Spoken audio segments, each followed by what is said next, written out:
하나님 말씀 보겠습니다. 요한복음 7장입니다. 7장 37절로 39절까지 우리 다 같이 합독하여 읽겠습니다. 명절 끝날 곧 큰 날에 예수께서 서서 외쳐 이르시되 누구든지 목마르거든 내게로 와서 마시라. 나를 믿는 자는 성경의 이름과 같이 그 배에서 생수의 강이 흘러오리라 하시니, 이는 그를 믿는 자들이 받을 성령을 가리켜 말씀하신 것이라. 예수께서 아직 영광을 받지 않으셨으므로 성령이 아직 그들에게 계시지 아니하더라. 아멘. 오늘 초막절에 대해서 두 번째 시간을 좀 갖도록 하겠습니다. 원래 신명기 해 나가다가 초막절로 지난주에 이어서 한 번 더 말씀 전하도록 하겠습니다. 오늘은 이제 초막에서 그리스도와 함께라는 제목으로 말씀 전하겠습니다.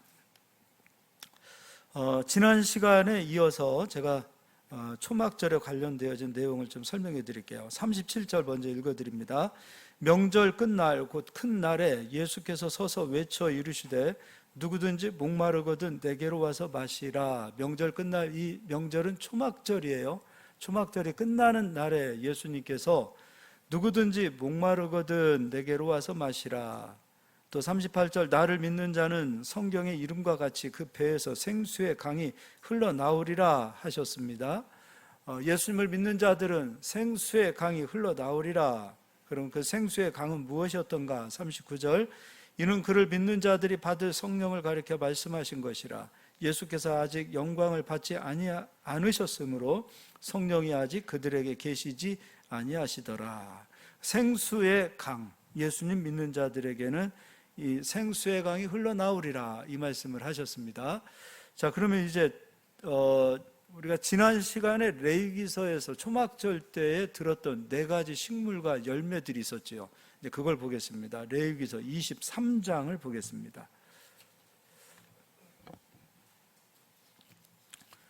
창세기, 출애굽기, 레위기입니다.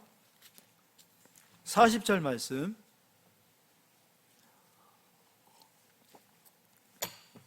우리 주일학교 아이들은 이거 다 알 것 같아요. 이제 다 외웠을 것 같아요. 40절에 네 가지 식물, 주일학교 아이들만. 첫 번째, 아름다운 나무 실과. 두 번째, 종려나무 가지. 세 번째, 그렇죠. 네 번째, 시내버들. 그렇습니다. 이 초막절에 네 가지를 들고서 이스라엘 백성들이 기도도 하고 또 하나님 말씀 앞에서 이 네 가지 식물을 통해서 교육을 받고 가르침을 받는다고 설명해 드렸죠. 40절 한번 읽어보겠습니다. 첫날에는 너희가 아름다운 나무 실과와 종려나무 가지와 무성한 나무 가지와 시내 버들을 취하여 너희의 하나님 여호와 앞에서 이레 동안 즐거워할 것이라. 지난 시간에 이 네 가지에 대한 설명을 해드렸을 때에 맛도 있고 향도 있고, 맛은 있는데 향이 없고, 또 향은 있는데 맛이 없고, 향도 없고 맛도 없고, 이것에 대한 말씀을 가르쳐 줬죠. 근데 비유를 했습니다. 어떤 사람은 말씀을 알고 지키는 사람이 있고, 어떤 사람은 말씀을 모르면서 지키려고 하는 사람이 있고, 어떤 사람들은 말씀도 모르고 지키지도 않고, 이런 경우들이 있다 그랬어요. 근데 이거는 전통적인 유대인 랍비들이 가르치는 전통적인 해석입니다. 지금도 이스라엘에서는 이 네 가지 전통적인 해석을 가르칩니다. 그러니까 우리가 지난번에 얘기했던 것은 너무도 전통적인, 유대인들이 지금도 유대인 그 교육을 해 나갈 때에 그렇게 가르쳐 주는 거죠. 그럼 우리는 이제 초막절과 예수님이라는 이 관계에서 이 네 가지를 또 바라봐야 되지 않을까 싶습니다. 그럼 이 네 가지는 그리스도를 얘기하고 있는 거예요. 예수님을 얘기하고 있는 거예요. 유대인의 해석이 아니라 이제 정문수 목사의 해석이 들어가는 거예요. 이제는 성령 안에서 예수 그리스도를 통해서 이 네 가지가 해석이 되어져야 된다는 거죠. 유대인들의 해석도 훌륭하지만 우리는 성령을 받고 예수님을 믿는 사람이기 때문에 구약에 있는 모든 말씀은 오직 예수 그리스도로 해석이 되어지고 예수 그리스도를 증거해야 된다는 거예요. 그래서 예수 그리스도를 증거하도록 하겠습니다. 첫 번째, 아름다운 나무 실과입니다. 이게 아름다운 나무 실과예요. 레몬하고 같다 그랬죠. 근데 실제로 레몬하고는 조금 다르긴 하지만 우리나라에는 그 똑같은 식물이 없기 때문에 레몬으로 하겠습니다. 자, 이 아름다운 나무 실과 이것이 왜 예수님과 연관이 있는지 이제 설명해 드리도록 하겠습니다. 골로새서 2장입니다. 오늘 좀 성경을 좀 많이 찾을게요. 골로새서 2장입니다. 신약 성경을 가서 보겠습니다. 골로새서 2장 2절 제가 읽어드릴게요. 2절 3절 이는 그들로 마음의 유한을 받고 사랑 안에서 연합하여 확실한 이해의 모든 풍성함과 하나님의 비밀인 그리스도를 깨닫게 하려 함이니, 하나님의 비밀이 그리스도라는 겁니다. 그러니까 그리스도를 알면 하나님의 비밀을 안다라는 거예요. 하나님의 비밀은 그리스도 안에 감춰져 있어요. 그럼 예수님 안에는 무엇이 감춰져 있는가? 3절 그 안에는 지혜와 지혜의 모든 보화가 감춰져 있느니라. 그리스도 예수 안에 지혜와 지식뿐만 아니라 모든 보화가 감춰져 있어요. 예수님 안에. 그럼 예수님을 알고 깨닫게 되어지면 예수님에게 있는 지혜와 지식과 또 예수님에게 있는 보화도 우리가 얻을 수 있다라는 거죠. 자, 그럼 이제 요한계시록을 가서 보겠습니다. 22장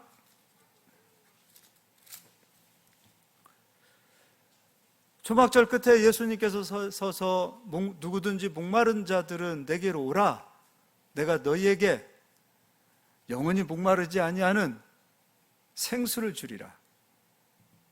22절 또 그가 수정같이 맑은 생명수 강을 내게 보이니 하나님과 및 어린 양의 보좌로부터 나와서 길 가운데로 흐르더라. 강 좌우에 생명나무가 있어. 생명나무는 예수 그리스도예요.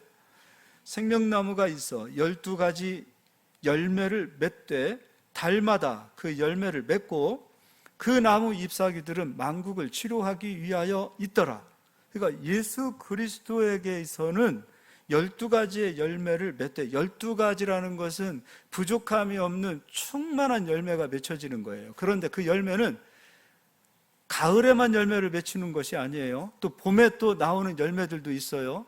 계절에 따라서 나오는 열매가 아니라 달마다, 달은 12달이죠. 12달 이 열매가 계속해서 시들지 않고 열매가 맺혀지는 거예요. 그럼 열매는 누구를 말하는 거예요? 예수님이 열매예요. 근데 예수 그리스도, 그러니까 우리가 열매를 얻었다고 하면서 그리스도를 얻지 못하면 열매를 못 얻은 거예요. 근데 그 예수 그리스도께서 주시는 열매는 무엇인가? 만국을 치료하기 위하여 있더라. 예수에게 있는 열매는 만국을 치료하는 열매예요. 또 3절 다시 저주가 없으며 저주가 없어요. 기근이 없어요. 예수 그리스도의 열매는 풍성한 축복으로 역사하세요. 하나님과 그 어린 양의 보좌가 그 가운데 있으리니 그의 종들이 그를 섬기며 그의 얼굴을 볼 터이요 그의 이름도 그들의 이마에 있으리라. 다시 밤이 없겠고 등불과 햇빛이 쓸데없으니 이는 주 하나님이 그들에게 비치심이라. 그들이 세세토록 왕노릇하리로라. 그럼 아름다운 이 열매는 누구를 말하는 거예요? 예수님을 말하는 거예요. 결국은 초막절은 예수 그리스도를 증거하기 위하여 이미 2000년 전이죠. 구약 시대에 이미 하나님께서는 4가지를 통하여 그리스도를 우리에게 알려주신 거예요. 지금 유대인들은 예수님을 믿지 않잖아요. 아직도 오실 메시아를 기다리고 있지요. 그들은. 우리는 오신 메시아를 기다리고 있고, 그리고 다시 세상을 심판하러 오시는 예수님을 기다리고 있어요. 이게 유대인과 우리와의 차이점이라는 거죠. 이들은 이 4가지를 보면서 예수님을 보지 못했지만 우리는 이 4가지를 통하여 예수님을 보게 되는 거예요. 그리스도를 통해서 열매를 맺는다 이 말도 맞지만 그리스도 예수가 열매다 그거예요. 완전한 열매, 부족함이 없는 열매, 달마다 풍성하게. 그리스도의 열매는 만국을 치료하는 열매예요. 이 세상에 있는 모든 독을 치료하시는 그리스도가 우리에게 열매로 주어진 거예요. 그래서 예수님 열매 주세요 이 말도 맞지만 그리스도가 열매입니다. 그리스도를 얻는 저희들이 되셔야 돼요. 그 안에 모든 지혜와 지식과 보화가 감춰져 있기 때문에 예수님으로 보화를 얻으려고 하지 마시고 예수님을 얻으려고 하는 자가 보화를 얻는 거예요. 예수님을 얻는 거예요. 예수님을 통해서 내가 축복받기 위하여 예수 믿는 것이 아니라 예수님을 얻기 위하여 예수님 앞에 나오는 거예요. 가장 귀한 예수님을 우리가 소유할 수 있어야 돼요. 그분이 열매예요. 그분이 가장 이 세상 그 어떤 것으로도 비교할 수 없는 열매가 예수님이세요. 그래서 아름다운 나무 실과는 예수님이세요. 두 번째 종려나무도 보겠습니다. 창세기 38장 여기까지 보면 좀 시간이 가네요. 에스겔 41장으로 바로 가겠습니다. 창세기 38장에는 유다 이야기가 나옵니다. 유다의 며느리 다말이 나옵니다. 근데 다말은 예수 그리스도는 창세기 38장 펴지 마시고요. 에스겔 41장을 펴두시기 바랍니다. 잠깐 다말 얘기는 그냥 설명을 좀 해드리고 가겠습니다. 다말은 여러분이 알다시피 유다의 씨를 받아서 유다의 혈통을 이은 자예요.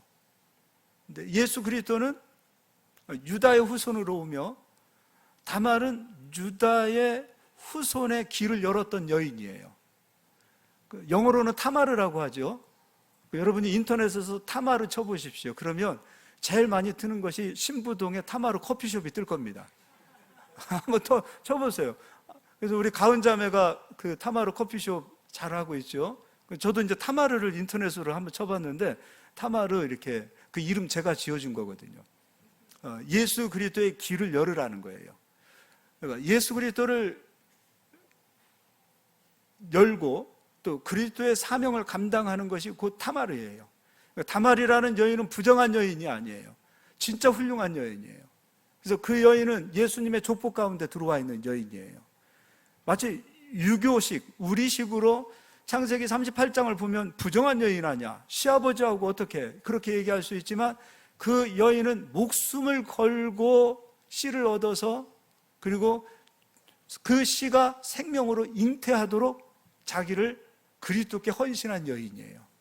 실제로 유다는 저를 불러 태우라 라고 얘기했어요. 그때 그 다말이 나와서 이 씨를 준 사람의 물건을 보십시오, 증표를 보십시오 했을 때 유다가 저 여인의 말이 옳도다 했어요.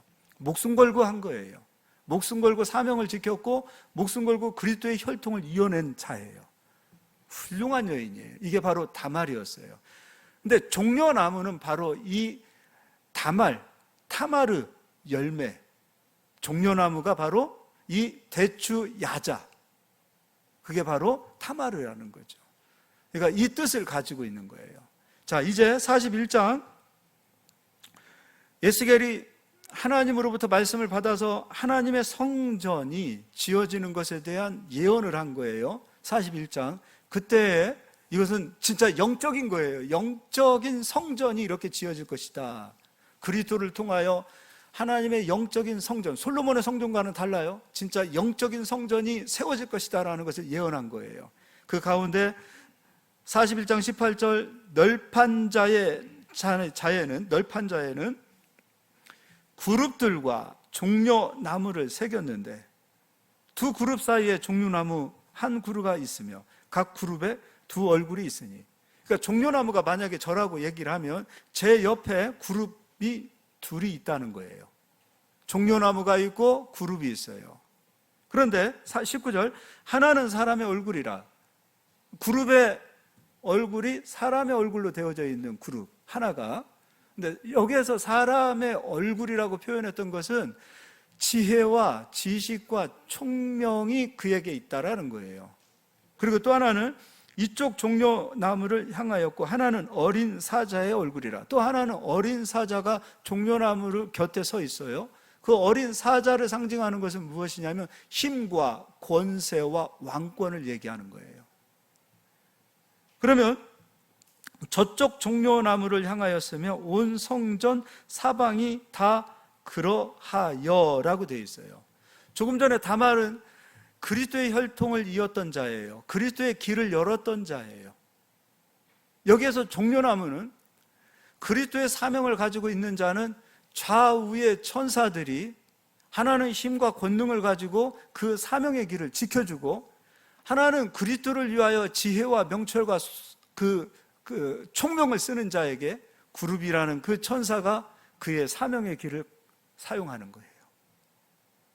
그러니까 우리가 그리스도를 위하여 그리스도의 사명과 그리스도께서 주신 그 직분을 감당하면서 가게 되어질 때는 그룹들이 양쪽에서 그의 길을 열어주고, 그룹들이 그가 가는 길에 권능을 주고 힘을 주고 함께하고 있는 거예요. 지혜가 부족하면 지혜도 줍니다. 명철이 부족하면 명철도 줍니다. 목사님, 지혜를 천사들이 가져오나요? 그렇지요. 지혜도 천사가 가져다 줍니다. 다니엘서에서 지혜가 부족했던 다니엘에게 지혜를 가지고 오는 자가 누구냐면, 하나님으로부터 지혜를 가지고 오는 자가 누구냐면 천사예요. 그 지혜를 다니엘이 받았을 때에 그 지혜를 가지니 하나님의 뜻이 해석이 되어지는 역사가 나타나지요. 그러니까 하나님 영광을 위해서 다말처럼 사명을 포기하지 않고 그리스도의 길을 열고자 하는 그 타마르, 그 사명을 감당하는 곳에는 하나님께서 그에게 힘도 주시고 능력도 주시고 지혜도 주시고 명철도 주시고 권능으로도 함께 하시는 거예요. 할렐루야. 그러니까 우리는 종려나무가 되기 위했다라는 것은 오직 그리스도를 위한 사명의 길을 감당하는 거죠. 그러면 요한복음 12장입니다. 12장 12절입니다. 그 이튿날의 명절에 온 큰 무리가 예수께서 예루살렘으로 오신다는 것을 듣고, 이제 우리가 잘 아는 것처럼 호산나 주의 이름으로 오시는 이 하고 이스라엘 백성들이 주님을 막 찬양할 때에 그들 손에 들려 있었던 것이 무엇이냐면 종려나무예요. 13절, 종려나무 가지를 가지고 맞으러 나가 외치되 호산나 찬송하리로다. 우리가 그냥 상징적인 종려나무만 가지고 가는 것이 아니라 이 종려나무를 든다는 것은 그리스도를 위해서 살겠습니다라는 그 사명의 길을 걷는 거예요. 종려나무를 들고 간다라는 것은 예수님께서 우리에게 맡기신 그 사명의 길을 걷는 거예요. 주님은 우리에게 사명을 주시고 가셨어요. 가라, 땅끝까지 가라, 가서 제자 삼고 가서 복음 전하고 그리고 주의 말씀을 가르치고 지키게 하라. 주님이 우리에게 주신 사명 아닙니까? 그리고 끊임없이 예수님은 그리스도의 몸된 교회가, 베드로야 네가 가지고 있는 그 반석과 같은 그 믿음을 통하여 교회가 세워지리라. 믿음이 베드로와 같은 반석과 같은 믿음이라는 것은 흔들리지 않는 믿음이에요. 반석 위에 지은 집은 지진이 와도 집이 무너지지 않아요.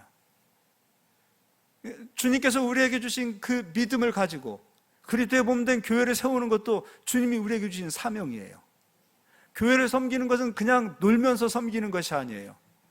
때로는 속이 상해도, 때로는 시간적으로도 환경적으로도 도무지 섬길 수 있는 상황이 아님에도 불구하고 주님을 사랑하기 때문에, 반석과 같은 믿음이 되어져 있기 때문에 세상과 타협하지 않고 그리스도의 몸을 세워나가는 거예요. 나를 속상하게 하는 사람이 교회 안에 있다 하더라도 그리스도의 사랑 때문에 그를 품고 가는 것이 교회의 사명이에요. 그래서 교회에는 소재가 필요하고 화목제가 필요하고, 소재가 되고 화목제가 필요하다는 것은 그냥 되는 것이 아니에요. 내가 죽어야 돼요. 내가 가루가 돼야 돼요. 그래야만이 화목을 이룰 수 있는 거예요. 이것도 주님 우리에게 주신 사명이에요.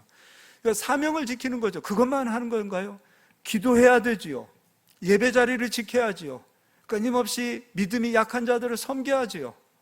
이런 사명을 감당하는 그 길을 가고자 할 때에 비로소 우리는 종려나무를 들고 주님을 맞이하는 자들이 되는 거예요. 이 종려나무를 들고 무엇을 기억해야 돼요? 예수께서 우리에게 맡겨주신 사명을 기억해야 되겠죠. 이게 되어져야 돼요.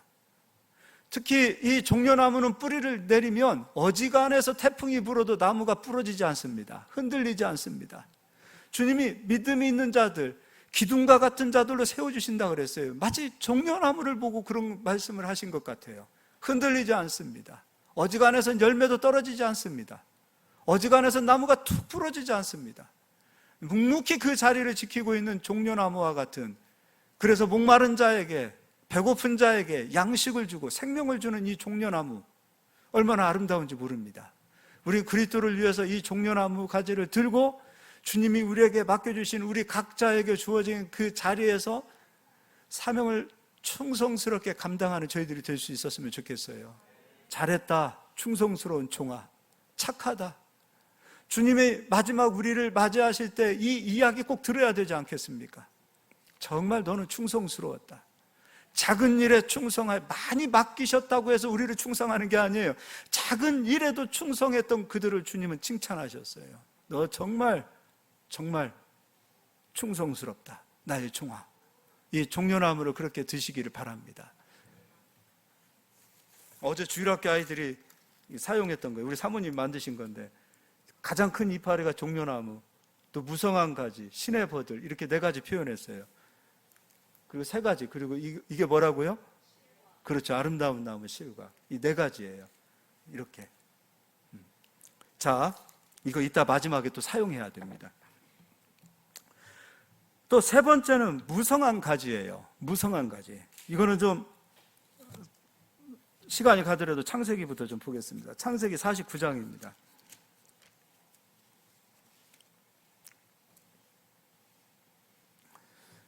(49장) 22절입니다. 유대인의 관점으로 보게 되어지면 신의 버들 같은 경우는 열매도 없고 맛도 없고 향도 없고 이게 쓸모없다, 그 표현으로 사용되어지지만 이 4가지는 다 그리스도와 성도를 이야기하고 있어요.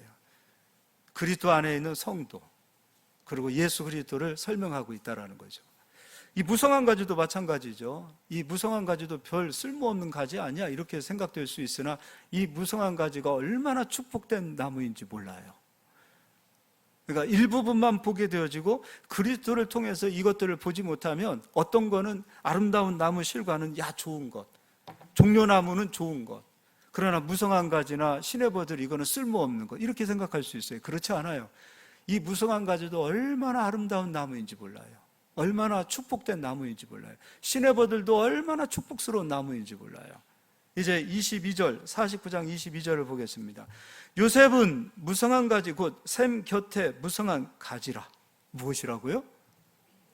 요셉이 무성한 가지라. 쓸모없는 나무였다라 그러면은 요셉에게 이런 축복을 주지 않았을 거예요. 무성한 가지가 엄청 축복스러운 가지예요. 무성한 가지. 그런데 어디에 심겨져 있냐면 샘 곁에 심겨져 있어요. 예수님은 목마른 자들아 이리로 오라, 내가 너희에게 물을 주리라. 생수의 강이 너희 배에서 흘러 넘치리라. 예수님이 주시는 물이 바로 생명수지요. 요셉을 축복할 때 야곱이 너는 샘 곁에 심겨진 무성한 나무, 무성한 가지라. 그리고 거기서 끝나지 않아요. 너는 담장너머로 뻗은 나무라고 그 축복이 여기에서 흘러나와요. 그 가지가 담을 넘었도다. 요셉이 받은 복이 요셉을 통해서 흘러가는 거예요. 실제로 요셉은 이 삶을 살았어요. 요셉으로 인하여 복이 흘러 넘쳤어요. 요셉으로 인하여 그의 가족이 살았어요. 요셉으로 인하여 이스라엘 민족이 살았고 애굽 민족이 살았어요. 이웃도 살려냈어요. 무성한 나무 가지라. 이 요셉이 받은 이 축복처럼 요셉은 그의 복이 자기 그냥 울타리 쳐놓고서 이 복은 내 거야, 나만 소유해야지가 아니라 그 복이 요셉을 통해 흘러넘치는 거예요. 이 복이, 예수 그리스도의 복을 우리만 누려서는 안 되는 거예요. 우리 교회만 키우고 우리 교회만 좋아야지. 그거는 하나님을 잘 못 믿는 거라고 생각해요. 물론 우리 헌금 우리가 쓰는 게 뭐가 잘못되냐고 이렇게 얘기할 수 있지만 우리가 하나님 앞에 드리는 헌금이 우리 겁니까? 우리 교회만의 것입니까?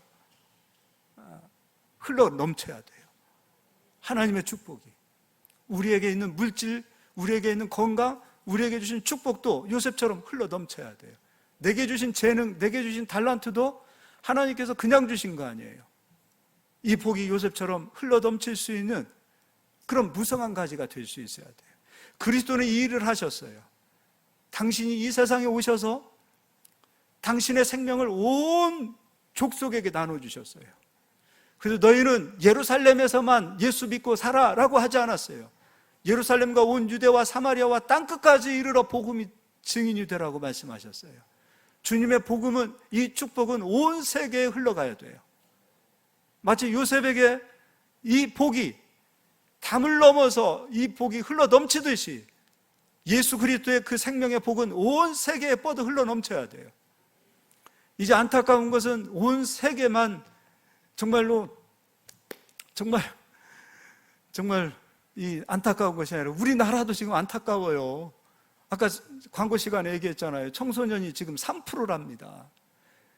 이제 복음을 증거해야 될 곳이 바로 여기에요. 또 심각한 상황이죠. 우리가 있는 이곳에서 우리에게 맡겨진 아이들, 우리에게 맡겨진 수많은 사람들에게도 복음을 증거해야 되고, 또 땅끝까지도 복음을 증거하는 균형 잡힌 저희들이 될 수 있기를 소망합니다. 또 23절입니다. 활 쏘는 자가 그를 학대하며 적개심을 가지고 그를 쏘았으나 요셉의 활은 도리어 굳세며 그의 팔은 힘이 있으니 이는 야곱의 전능자 이스라엘의 반석인 목자의 손을 힘입음이라. 내 아버지의 하나님께로 말미암나니 그가 너를 도우실 것이요 전능자로 말미암나니 그가 내게 복을 주실 것이라. 위로 하늘의 복과 아래로 깊은 샘의 복과 젖먹이는 복과 태의 복이로다. 내 아버지의 축복이 내 손주의 축복보다 나아서 영원한 산이 한없음 같이 이 축복이 요셉의 머리로 돌아오며 그 형제 중 뛰어난 자의 정수리로 돌아오리로다. 할렐루야. 이 무성한 가지가 쓸모없는 가지가 아니에요. 이 무성한 가지는 하나님께서 주시는 축복이에요. 이 무성한 가지로 예수님은 오셨고, 또 예수님은 우리에게 무성한 가지가 되라고 말씀하셔요. 너희 가족만 복받고 너희 가족만 잘 먹고 잘 살아, 그거 아니에요. 너로 인하여 복이 흘러넘치리라. 이게 진정한 화목제 아닙니까? 너로 인하여 복이 흘러넘치리라. 기도는 이런 말씀을 붙들고 기도해야 되지 않을까요? 우리가 정말 무성한 가지를 그냥 들고, 야, 이게 무성한 가지인가 보다가 아니라, 무성한 가지를 들고 이 무성한 가지로 오신 그리스도, 그분을 붙잡고 내가 무성한 가지로 그리스도께 쓰임받고 싶습니다. 이러한 비전, 이러한 하나님의 뜻, 이러한 하나님의 소망이 나의 것이 되어지고 그것을 붙들고 기도하는 저희들이 돼야 되지 않겠습니까? 우리 특히 여기 젊으신 분들은 무성한 가지를 붙들고, 주님, 내가 요셉처럼 무성한 가지로 쓰임받고 싶습니다. 내 이름이 빛나는 게 아니에요. 나 출세하자고 주님 앞에 기도하는 거 아니에요. 무성한 가지가 되어서 주님의 복이 나를 통하여 흘러가는 그 기도를 드릴 수 있는 자가 되어야 되는 거예요. 나는 빛나지 않아도 돼요. 난 이름이 유명하지 않아도 돼요. 그러나 나를 통해서 그리스도가 빛이 나고 그리스도가 증거되어지고 그리스도만 높임을 받는다면 그것이 무성한 가지를 붙들고 기도하는 자의 자세라고 봅니다. 할렐루야. 이렇게 하니까 꼭 무당들이 이렇게 들고 하는 것 같은데 그렇지 않죠? 자, 이사야 55장을 보겠습니다. 이사야 55장. 무성한 가지에 대한 이야기를 또 해드릴게요.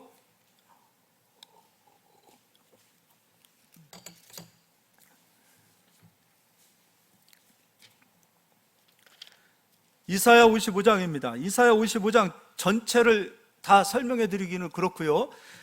이스라엘 백성들이 하나님 말씀에 불순종하게 되어진 상태에서 바벨론에게 포로로 70년의 생활을 하게 됩니다. 죗값을 치르는 기간이에요. 고난을 받는 기간이에요. 눈물 나는 날이에요. 그러나 그 모든 생활이 끝났을 때 하나님께서 이스라엘을 회복시켜 주시겠다라고 약속하셨어요. 이스라엘을 회복하겠다. 근데 이스라엘을 회복할 때 그때 하나님께서 증거로 무성한 가지를 보여주세요.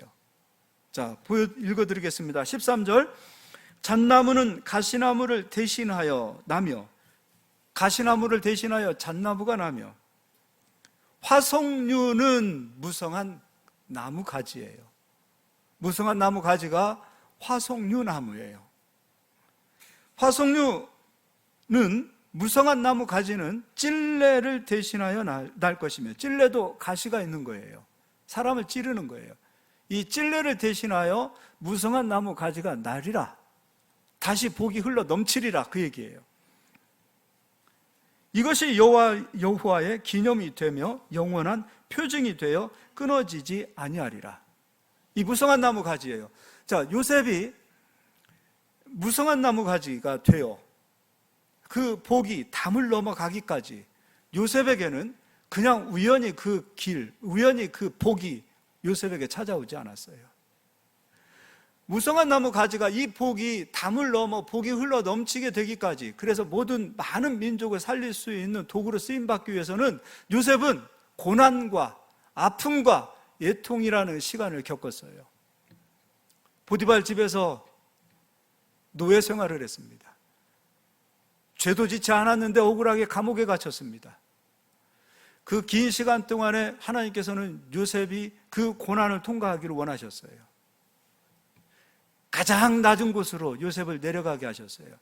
가장 낮은 곳에 요셉이 내려가지 않았다면, 정말 밑바닥에 내려가서 눈물 흘리는 일이 없었다면, 어느 날 갑자기 애굽의 총리가 되고 어느 날 갑자기 권세를 가져보십시오. 사람 우습게 하는 거죠. 자기 형제를 어떻게 용서합니까? 복수의 칼날을 갈고 있겠죠. 어느 날 저놈 내가 반드시 죽이리라. 요셉이 용서할 수 있었던 이유는 가장 밑에까지 내려갔어요. 가장 밑에 내려가서 철저히 자기가 부서지고 내 힘으로는 절대로 일어설 수 없다라는 그 밑바닥까지 내려가 있었던 거예요. 하나님이 이렇게 세워주실 때까지 요셉은 기다렸어요. 무성한 나무 가지가 그냥 되는 게 아니었어요. 우리는 실패를 두려워하고 밑바닥 내려가는 것을 굉장히 좀 두려워하는 경향이 있어요. 그러나 하나님이 쓰시는 사람들은 바닥까지 내팽개치십니다. 요셉처럼.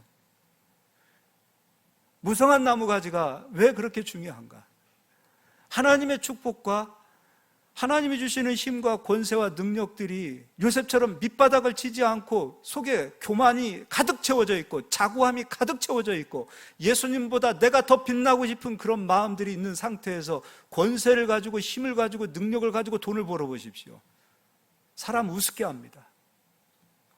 어려운 사람 우습게 합니다. 힘없는 사람 우습게 합니다. 대통령도 그 과정 없이 대통령 되면 국민 우습게 합니다. 그래서 독재하는 거예요. 그래서 사람 잡아 죽이는 거예요. 자기 말 듣지 않으면 감옥에 가둬서 고문하고 죽일 수도 있는 거예요. 그래서 밑바닥까지 내려간 사람들이 승리하고 위에 섰을 때 국민을 귀하게 여기는 거예요. 밑바닥에 내려가 있지 않는다.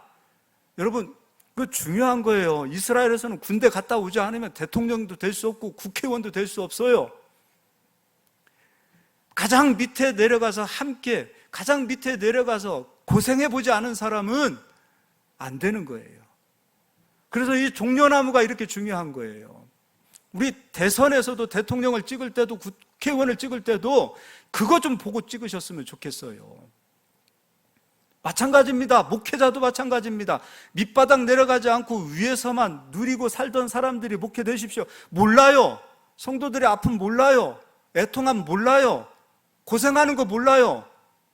말로는 안다고 할 수 있지요. 말씀에는 사랑이 있으니까 사랑은 전할 수 있지요. 그러나 진정한 속마음은 모르는 거예요. 무성한 나무가지가 이렇게 중요한 거예요. 요셉이 가장 밑에까지 내려가서 정말 그 절망 가운데서 막 눈물 흘리는 그 요셉의 그 찢어지는 그것을 하나님은 보고 계신 거 아니에요. 하나님이 정이 약해서 야, 안 되겠다. 이제 그렇지 않았어요.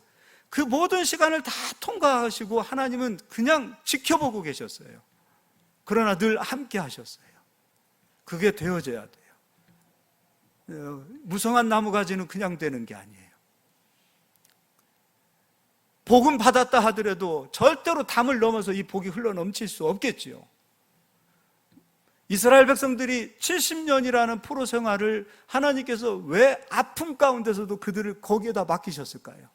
그거 없이는 안 되는 거예요. 회복이라는 것은 밑바닥까지 내려가 봐야 돼요. 내려가 봐야 다른 사람 돈 귀한 줄 알고 다른 사람의 수고가 귀한 줄 아는 거예요. 다른 사람의 헌신도 귀한 줄 아는 거예요. 안 내려가려고 하니까 문제인 거예요. 안 내려가고 하니까. 내가 자주 하는 얘기잖아요. 내 처지가 지금 버스 타고 다닐 처지면 버스 타고 다녀보십시오. 근데 지금까지 내가 살았던 이 가오는 벤츠를 타야 되고 제네시스를 타야 되고, 그러니까 밑바닥까지 못 내려가는 거예요. 안 돼요. 내려갈 수 있는 상황 내려가셔요. 바짝 내려가셔요. 그럼 하나님께서 그때부터 이렇게 세우시는 거예요.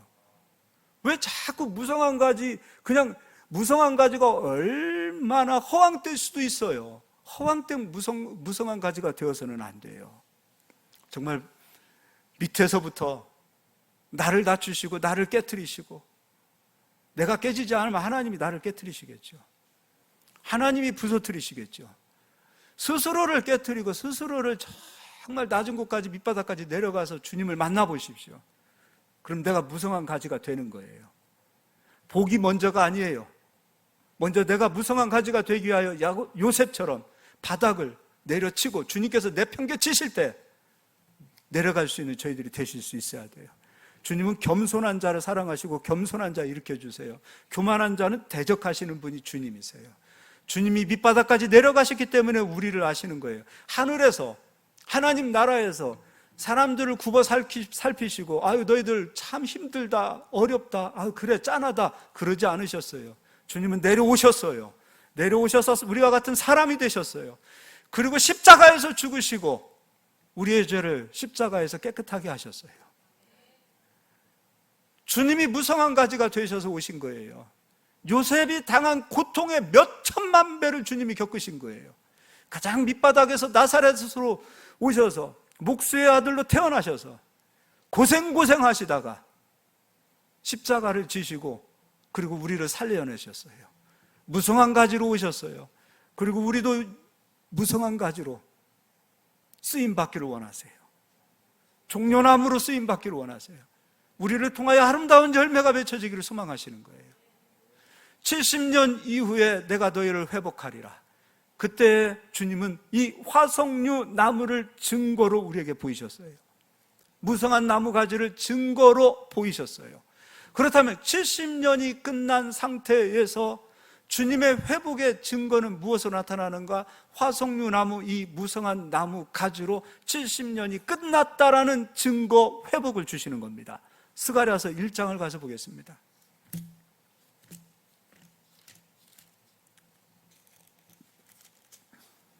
지금이라도 힘들고 어렵고 요셉처럼 정말 어려운 길을 걸으시는 분들이 있다 하더라도 절대로 포기하지 않기를 바랍니다. 주님이 계획하신 거예요. 나를 사랑하시기 때문에 저 밑바닥까지 나를 내던지시는 주님을 여러분이 만나셔야 돼요. 내려가세요. 내던지시면.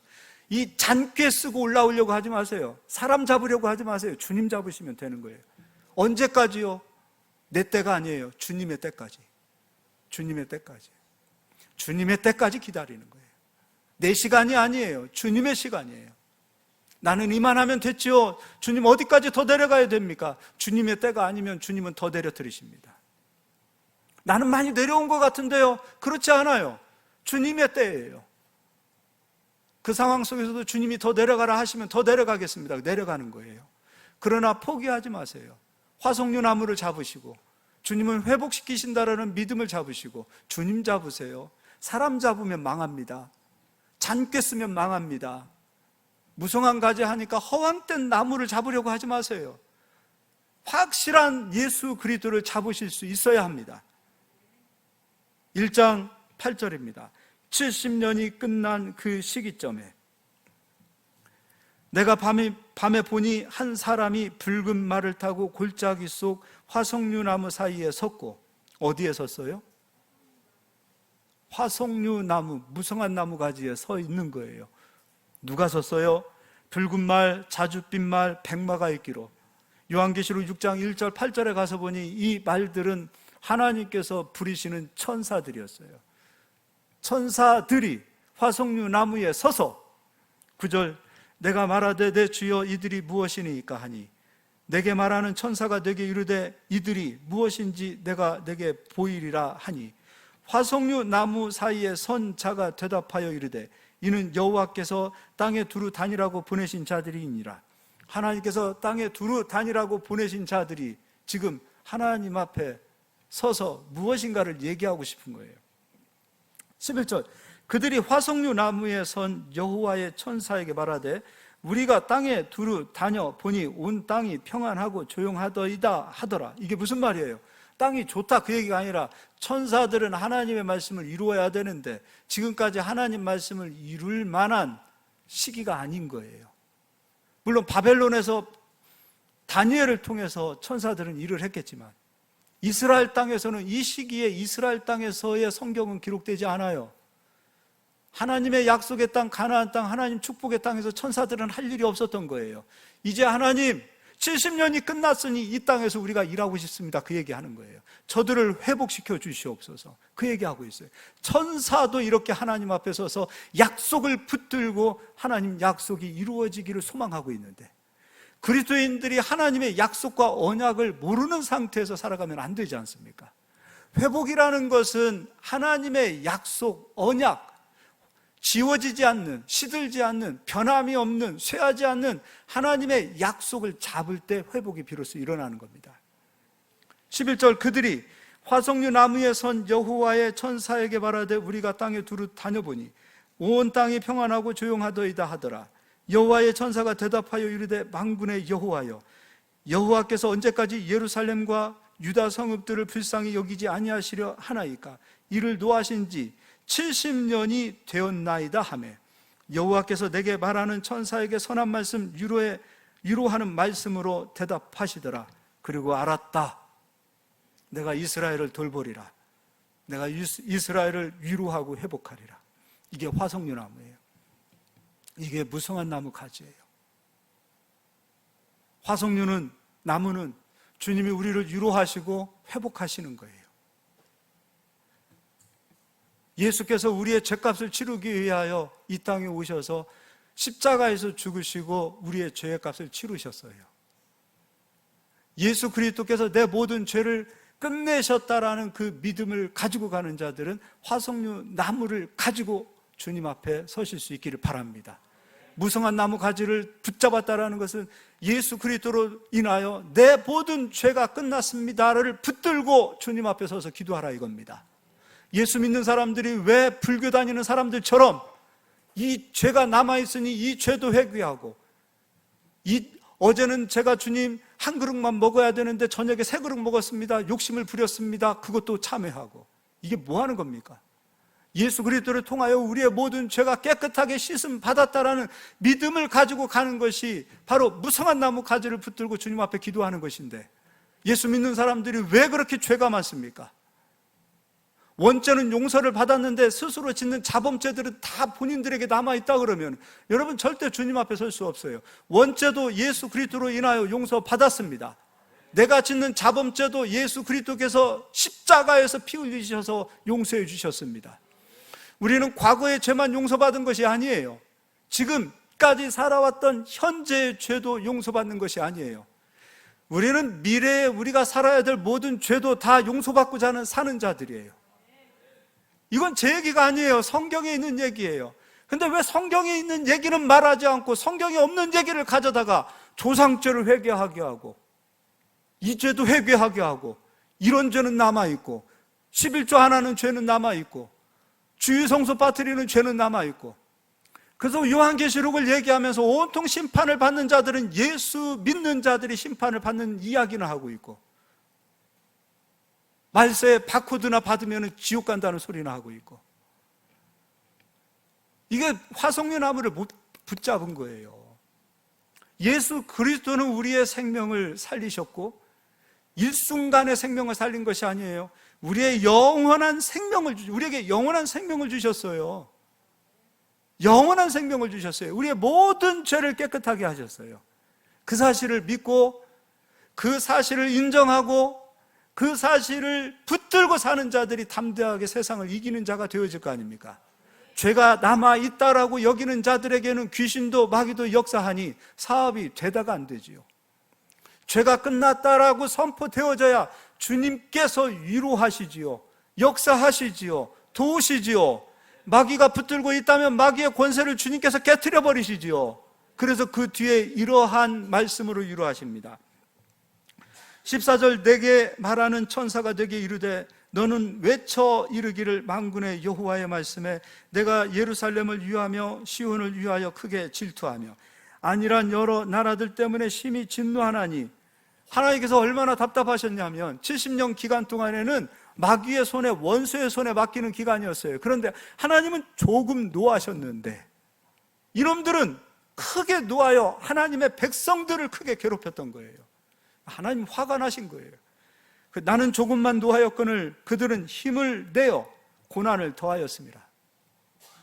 하나님 우리 얼마나 사랑하시는지 알겠죠?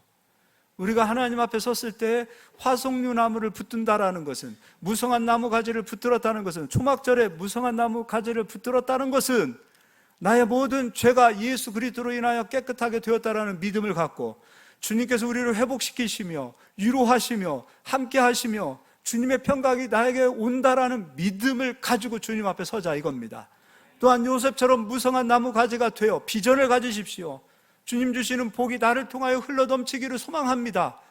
이러한 마음으로 무성한 나무 가지 또는 화석류 나무 가지를 붙드시기를 바랍니다. 화석류 나무가 무성한 나무 가지예요. 같은 말이에요.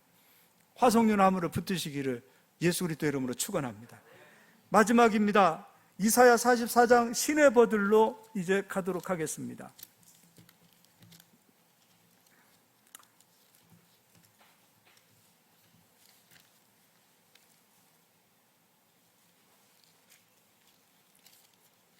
이사야 44장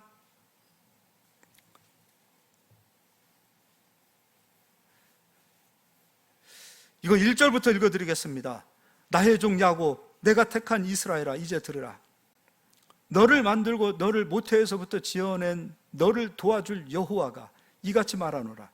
나의 종 야곱, 내가 택한 여수르나. 여수르는 하나님 사랑받는 자예요. 우리들이잖아요. 옆 사람 인사하겠습니다. 당신은 하나님의 여수른입니다. 하나님 사랑받는 자예요. 여수른. 나예요. 나는 하나님의 사랑을 받는 자예요. 우리는 하나님 사랑을 받는 자예요. 그 여수른들에게, 하나님의 사랑을 받는 자들에게 하나님께서 3절, 나는 목마른 자에게 물을 주며 마른 땅에 시내가 흐르게 하며 나의 영을 내 자손에게, 나의 복을 내 후손에게 부어주리니 그들이 풀 가운데서 솟아나기를 시냇가의 버들같이 할 것이라. 시편 1편에 복 있는 사람은 하나님께서 시냇가에 심겨진 나무처럼 되리라. 거기에서도 시내버들이에요. 이 복이 우리에게 흘러오는 거예요. 이 시내버들이라는 것은요, 어떠한 핍박이 온다 하더라도, 예수 그리스도를 믿는 자들, 성도들, 교회가 핍박 가운데 있다 하더라도 복음으로 주님 앞에 단단히 뿌리만 내린다면 어떠한 핍박 속에서도 교회는 번성하게 되어지는 것입니다. 교회가 쇠퇴한다는 이유는 무슨 말일까요? 주님 앞에 말씀으로 뿌리를 내리지 못해 가는 거예요. 교회가 프로그램으로 되면 안 돼요. 교회 300명만 넘어도, 이렇게 표현하면 용서해 주세요, 300명만 넘어도 하나님 도움 없이 교회 세워져 갈 수 있어요. 무슨 말이냐면 일 잘하는 사람들 데려다가 관리할 수 있어요. 어지간한 헌금으로 교회 다 관리할 수 있어요. 교회는 300이 되든 1000명이 되든 단 한 명이 되든 하나님의 도움이 없이는 안 돼요. 하나님만이 영광을 받으셔야 돼요. 사람 기술로 교회 세워서는 안 된다는 거예요. 그래서 요즘 교회 성장을 배우는 무슨 세미나를 가면 진리를 선포하기보다는 맨 프로그램을 가르쳐요. 맨 프로그램으로 교인들을 돌리는 거예요. 교회는 그렇게 하면 번성해지는 것 같지만 뿌리를 내리지 못하는 순간, 어느 순간에 시들어 버립니다.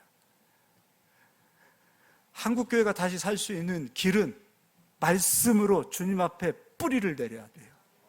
진짜 말씀으로 주님 앞에 뿌리 내린 성도들은 태풍이 와도 풍랑이 와도 어떤 상황 속에서도 주님 앞에서 뿌리 뽑히지 않는 나무예요.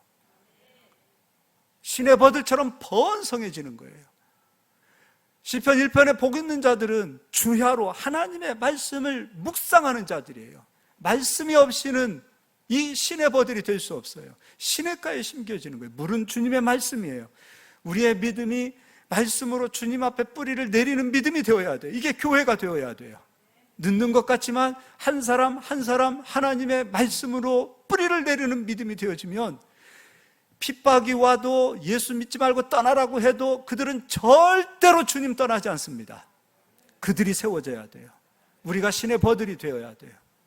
우리 각자가 한 사람이 신의 버들이 되어지고 우리 가정이 신의 버들이 되어지고 우리 교회가 신의 버들이 되어져야 돼요. 핍박이 올 수 있어요.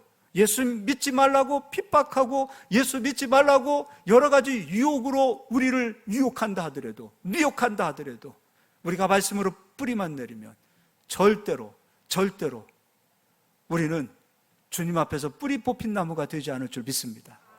우리 모든 성도님들은 뿌리 깊이 예수님 앞에서 말씀으로 뿌리를 내릴 수 있는 저희들이 되시기를 예수의 이름으로 축원합니다.